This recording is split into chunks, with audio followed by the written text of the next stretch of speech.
وہ اب تھوڑے تھوڑے آہستہ آہستہ کم ہونے شروع ہوئے ہیں، اور حجاب جی اب کابل کے اندر تھوڑا سا عورتیں حجاب سے بغیر بھی گھومنا شروع ہو گئی ہیں، جن کے اوپر وہ سختی نہیں کرتے کیونکہ اندازہ ہو رہا ہے کہ جس طرح کی افغان کی صورتحال تھی ویسی صورتحال کہیں دوبارہ نہ پیدا ہو جائے۔ اس دوران امریکی سرمایہ بھی وہاں پہنچ رہا ہے، اور اس پورے کے پورے انقلاب کو تباہ و برباد کرنے کے لیے پاکستان کا جو بارڈر ہے اس کے ساتھ اس کو بھی استعمال کیا جا رہا ہے۔ پاکستان میں امریکہ کے جو لگے بندے لوگ تھے، جو امریکہ نے اپنے خاص طور پہ اتنی بڑی ایمبیسی لانے کے بعد داعش کے اور ان لوگوں کو سپورٹ کیا تھا، اور ہندوستان سے تیار کردہ جو وہاں پر موجود تھے ٹی ٹی پی کے لوگ، باقی جسے بھی تھے، ان کے ذریعے داعش کی ایک مکمل ایکٹیویٹی شروع کر دی گئی ہے، اور وہ وہاں اندر جا رہے ہیں۔ افغانستان اور پاکستان کے درمیان جو فینس بنائی گئی تھی، یہ امریکہ کے کہنے پہ بنائی گئی تھی، تاکہ اس خطے اور پاکستان کے درمیان ایک نفرت کی دیوار کھڑی کی جائے۔ یہ فینس بنیادی طور پر ناقابل عمل قسم کی صورتحال ہے۔ رباط سے لے کے کوئٹہ تک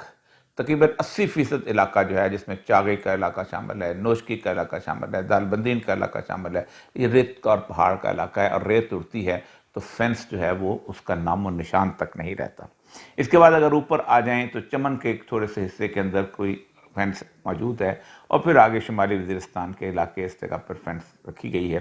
یہ فینس عموماً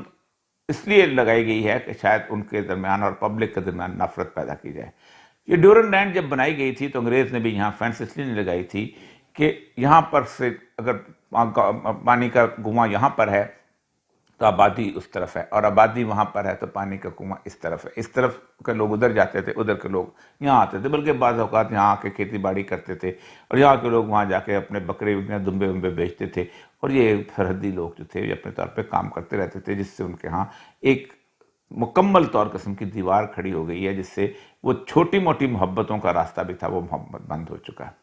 یعنی جب تک آپ وہاں جا رہے تھے، جب تک آپ وہاں 1979 سے آپ امریکہ کے کہنے کے اوپر افغانستان میں جا رہے تھے اور وہاں جا کے جہاد کر رہے تھے، تو آپ کو فینس کی ضرورت نہیں تھی، آپ کو بہت برا لگتا تھا۔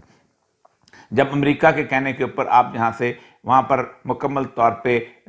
وار آن ٹیرر لڑنے جا رہے تھے تو آپ کو فینس کی ضرورت نہیں تھی۔ اب چونکہ امریکہ چاہتا تھا کہ افغانستان کے اور اس کے درمیان ایک ایسی دیوار کھڑی کر دی جائے، تو آپ نے اس کو فینس کو لگایا، لیکن چلو اب فینس لگ گیا ہے، لیکن اس کے ساتھ ساتھ ہوا یہ آپ کبھی کسی طرح کے بہانے سے، کبھی کسی طرح سے بہانے سے ان کی وہ چھوٹی موٹی تجارتی کارروائی جو ہے اس کو بھی روکنے کی کوشش کرتے ہیں، جس سے وہ ایک ایسا ملک جو ابھی شب ابی طالب سے گزر رہا ہے، پوری دنیا جس کے خلاف ہے، اور آپ بھی دنیا کے ساتھ خلاف پہ ہوتے کھڑے ہوئے۔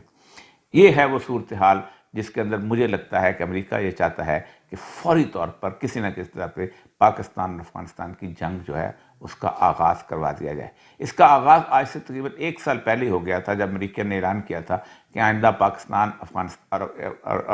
افغانستان اور امریکہ مل کر دہشت گردی کے خلاف جنگ لڑیں گے۔ اس کی بنیادی وجہ یہی تھی کہ افغانستان سے ہم اس طرح کے امن امان کو غائب کر دیں گے۔ یہ اسی طرح آپ دیکھیے گا کہ گل بدین حکمت یار پہ اور پاکستان کے امبیسڈر پہ بیک وقت حملہ ہوتا ہے۔ یہ حملہ کرنے والے کون ہیں؟ یہ وہ لوگ ہیں جو ابھی تک اس اینلس کے اندر موجود ہیں، اور وہ چاہتے ہیں کہ طالبان کی حکومت بھی ناکام ہو جائے، اور ناکام ہونے کا سارا ذمہ جو ہے یہ پاکستان کی حکومت پر چلے۔ بلاول بھٹو کی تقریریں اور ساری چیزیں بتاتی ہیں کہ پاکستان جو ہے اس وقت کسی بہت بڑے آگ کے دریا کی طرف کودنے والا ہے۔ سٹ کام کے جنرل کا آنے کا مقصد بنیادی طور یہی تھا کہ نئے آرمی چیف آئے ہیں تو گربہ کشتن روز اول والی بات ہے، انہیں پہلے ہی سے اپنے ارادوں کے اوپر لگایا جائے تاکہ پاکستان اور افغانستان کے اندر ایک جنگ کی صورتحال پیدا ہو جائے۔ جو لوگ 16 دسمبر کو یاد کرتے ہیں، 51 سال پہلے کے حادثے کو یاد کرتے ہیں، انہیں امریکہ کا کردار بھی یاد رکھنا چاہیے۔ امریکہ کا کردار کیا تھا؟